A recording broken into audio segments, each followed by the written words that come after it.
रवि गुप्ता जी। राधे राधे।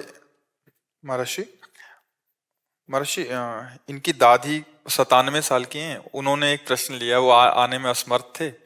तो ये कह रहे हैं कि दादी जी कह रहे हैं कि हम 97 वर्ष के अयोग्य अशिक्षित वृद्ध हैं, शक्तिहीन होने के कारण सन्मुख दर्शन से वंचित हूँ, फिर भी वाणी द्वारा मोबाइल से दर्शन मिलने का सौभाग्य प्राप्त होता रहता है।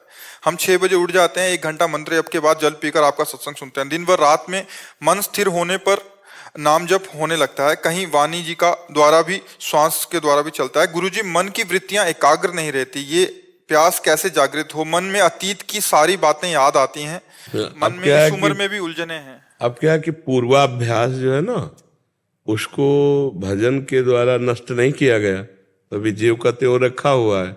अब जो नया अभ्यास भजन का थोड़ा भी बना है, तो वो उस कोटि का नहीं है जिस कोटि से हम उसको विध्वंस कर सके, समस्त वासनाओं को भस्म। तभी तो कहा गया है कि जब तक यौवन अवस्था है, शरीर स्वस्थ है, तो मन और बुद्धि को शासन में लेकर भगवत चिंतन के द्वारा हर वासना को नष्ट कर दे। अब जैसे इस समय वासना नष्ट हुई होती तो इस समय लीला चिंतन में, समाधिस्थ भावना में डूबे, कोई प्रश्न ही नहीं था इस समय। अब जीवन तो व्यतीत हुआ संसारिकता में। अब भगवान की कृपा से कम इस अवस्था में वो नाम जप कर रहे, सत्संग सुन रहे हैं, तो अब वो चिंतन छोड़े कि मन कहाँ भागता है, मन की क्या वासनाएं है, तन मन प्राण सब कुछ समर्पित कर दें भगवान के। आज का सत्संग सुना है शायद, तो आज के सत्संग में था कि भजन पूरा नहीं हुआ, लेकिन भगवान की शरणागति स्वीकार कर ली और उसका शरीर छूट जाता है तो भगवत प्राप्ति होती। तो माता जी को ये बोलना कि इस सिद्धांत पे अब रहो, अपने साधन बल से भगवत प्राप्ति का तो अब भाव छोड़ो, जो बने नाम जप करो, जितना सुनाई दे सत्संग सुनो, नहीं एक भावना अंदर ले लो कि हे भगवान मैं आपके आश्रित हूं, भरोसा, भगवान की शरणागति, भगवान का आश्रय, इससे भगवत प्राप्ति हो जाएगी। महाराज जी, संसार में तो एक कहावत प्रचलित है कि भजन तो बुढ़ापे में करने का नहीं होता, वो तो केवल व्यर्थ की वार्ता है। देखो सच्चा साधक है इनकी जो दादी है, हमारे लिए तो स्त्री पुरुष का भाव नहीं, साधक का ही भाव। उन्होंने अपने मन को पकड़ा ना। हाँ, कह रहे हैं कि वो अतीत की बातें ही याद आती रहती। 97 वर्ष की आयु है, कितना परिपक्व मन हो चुका है कि अतीत जो जो बीता हुआ है, संसारिकता की वही सब रीले उलझने हैं, पूरे मन में मन उलझन में रहता है हर समय। हाँ, अब देखो ना, समाधान नहीं हुआ ना चित्त का समाधान। अगर चित्त का समाधान होता तो उलझन नाम की समस्या ही नहीं, कोई समस्या नहीं। शरीर भारी से भारी पीड़ा से युक्त हो तो कोई समस्या नहीं, भारी से भारी विपत्ति हो सामने तो कोई समस्या नहीं, क्योंकि चित्त का समाधान परमात्मा आनंद से हो गया। तो हमें लगता है शरणागति एक उपाय है, शरणागति।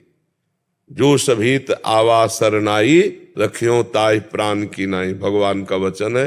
भगवान की शरण में हो जाए, अब पता नहीं कब अंतिम श्वास हो जाए और उस समय क्या चिंतन चले, तो उस समय भगवान संभालेंगे। भगवान के आश्रित हो जाए और जो बने वो नाम जप करे, हर समय ये चिंतन रखे कि हे नाथ मैं आपकी, आपके सिवा हमारा न कोई साधन है और न साध्य है, आप ही हमारे साधन हो, आप ही साध्य हो। पक्का भगवान की कृपा, पक्का जो भगवत आश्रित है, भगवत शरणागत, क्योंकि अब साधन का समय नहीं रहा ना उनके पास। अब बताया जाए कि भाई 1 घंटा आसन में कम से कम बैठ करके बार बार चित्त वृत्ति को जो संसार में जा रही उसको हटाकर प्रभु में लगाओ, नाम में लगाओ, चलो अभ्यास करो। अभ्यास योग युक्तेन चेतसा नान्यगामिना, चित्त कहीं जाए ना ऐसा। वो वयो वृद्धा 97 वर्ष की अब नहीं होने वाला, अब तो परिपक्व, जैसे पक्की मटकी है ना, और उसे फोड़कर आप कुछ नहीं बना सकते।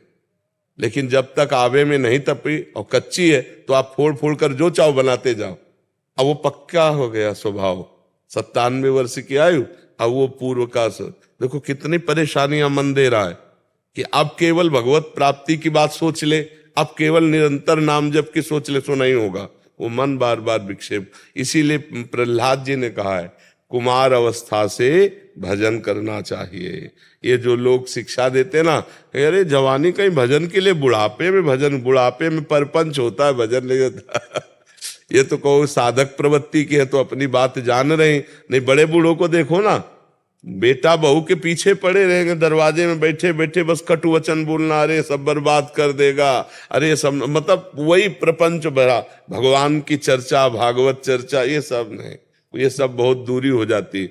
जो बचपन से भजन कर रहे हैं या जवानी से कर रहे हैं वो बुढ़ापे में भजन कर ले जाएंगे घर गृहस्थी में रहते हुए। लेकिन जिन्होंने अभ्यास नहीं किया, देखो ये तो आंतरिक अभ्यास है, हम बाहरी अभ्यास कहते हैं कि जैसे कभी किसी ने गोली नहीं चलाई तो आप बुढ़ापे में कहो उससे गोली चलावे तो नहीं चल, और अगर वो आर्मी में रहा अभ्यास किए तो वो लेटे लेटे चला देगा, उसको बैठने की भी जरूरत नहीं क्योंकि इतना अभ्यास है, 1 सेकंड में वो लोड करके मार देगा कुछ। तो अच्छा आप बताओ, आपने कभी चित्त को भगवान में लगाने का अभ्यास नहीं किया तो आप बुढ़ापे में कैसे कर लेंगे? जब एक बाहरी यंत्र लक्ष्य में निशाना लगाना अगर कभी नहीं किया तो नहीं कर पाएंगे, तो आंतरिक लक्ष्य में कैसे निशाना लग जाएगा? उसका अभ्यास जब आपने किया तभी तो लग पाएगा। तो उन माताजी से बस इतनी प्रार्थना कर दो कि भगवान की शरणागति की बात कही कि हे नाथ मैं आपकी शरण में हूं, अब मेरा अंतिम आपकी कृपा से होगा, मेरे में कोई साधन नहीं। तो भगवान अंतिम सुधार देते हैं। शरणागति में बहुत दम है, साधन का तो समय नहीं रह गया, 97 वर्ष की अवस्था है भगवान। और कोई छवि जो प्रिय हो, और कोई जो छवि प्रिय हो, छवि समझते हो ना, वो छोटी सी लाके बार बार उसको दर्शन है, वो है उनके कमरे में ही, ठाकुर जी के कमरे में नहीं, इतनी छोटी जो सिराने रखी हो, बार बार देखें। राम जी की फोटो लगी है उनके बिस्तर के पास। हाँ, एक छोटी सी बना के दे दो जो ऐसे बार बार देखें, अगर नेत्र काम कर रहे हो तो हमारी स्मृति जुड़े, छवि से प्यार हो जाए। तो भगवान तो सर्वत्र है ना, तो छवि में भी है। तो नाम जप और छवि का चिंतन, और अंदर से कि मैं भगवान की शरणागत हूँ, भगवान के आश्रित हूँ। महाराज जी, अगर जो संत भगवान, जैसे आपने बहुत सारे संतों का सानिध्य किया है, तो जिन संतों ने बचपन से ही भजन प्रारंभ किया तो उनके क्या चलता है महाराज जी? उनके प्रभु का ही चिंतन केवल अब जैसे कोई कहता भजन नहीं, अब जैसे कोई पूछता कि भजन में हमारी मतलब त्रुटि हो जाती है, तो उनका भजन नहीं चलता तो चल क्या रहा है?